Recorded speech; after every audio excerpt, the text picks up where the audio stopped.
What's going on, everyone, and welcome to another Warframe video. I'm BouseFeenux, and for those of you that have been away from the game for a day or two and literally don't watch any other Warframe YouTubers but me, you may not know that Nekros, everyone's favorite Skeletor cosplayer, recently received a bit of a rework, and we're going to talk all about it in today's video.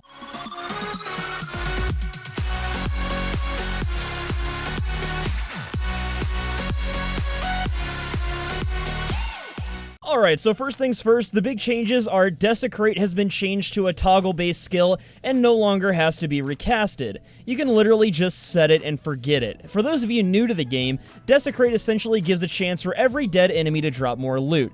Previously, Desecrate had an energy cost per cast, or if you use the Despoil augment, it would take health instead. Now, with Desecrate being a toggle skill, it's active all the time, and dead enemies will automatically be desecrated.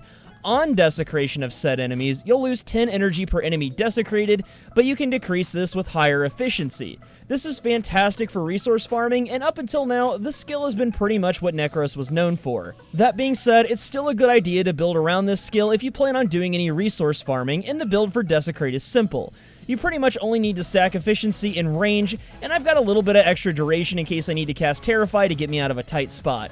Your build might be different from this, and that's very much okay. This is just how I play, and you can do what works for you. Before we move on, though, I do want to say as a final note, I think this is the best change to Nekros by far, and it allows you to actually play the game instead of sitting around and pressing 3 until the mission ends. Changes like this give me a lot of hope for Warframe's future, and I think they're heading in the right direction with this one. Moving on, though, you'll notice too that Shadows of the Dead, Nekros' 4th ability, has been changed as well.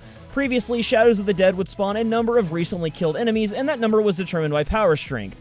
Additionally, the shadows spawned were on a timer, meaning that the skill was duration-based. You cast a skill, the shadows would come up, the timer would run out, and they'd drop like a sack of potatoes. Fast forward today, and the new and improved Shadows of the Dead has been changed a little bit. Firstly, it's no longer duration based on the surface, i.e., there's no despawn timer anymore.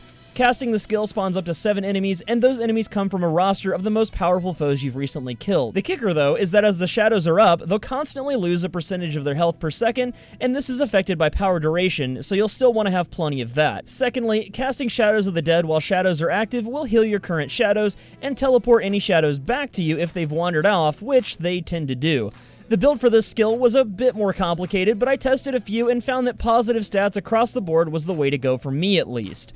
The one thing I do recommend though is the Shield of Shadows augment, as it makes Nekros a lot more tanky. Lastly, the only issue with this build was the Forma investment, but honestly, I felt this build was pretty solid and I really enjoyed playing with it. As with any build though, I'll say again that it depends on your playstyle. I know that this one works, but you don't have to use it. But that's gonna cover it for today, ladies and gentlemen. In closing, I'd like to say that I really enjoy this change to Nekros. I feel like I'm going to be seeing a lot more of him in different roles after this rework, and I've got to say, I'm even more excited for Nekros Prime here in the near future. Anyway, before you go, consider giving this video a like if you enjoyed it or found it helpful, and if you're new here, consider subscribing. You know, if I get enough subscribers, maybe I'll turn my channel around and do prank gun sexual content or something like that. Until next time, though, I'm BouseFeenux, I'll see you at the next video, and as always, thank you so much for watching.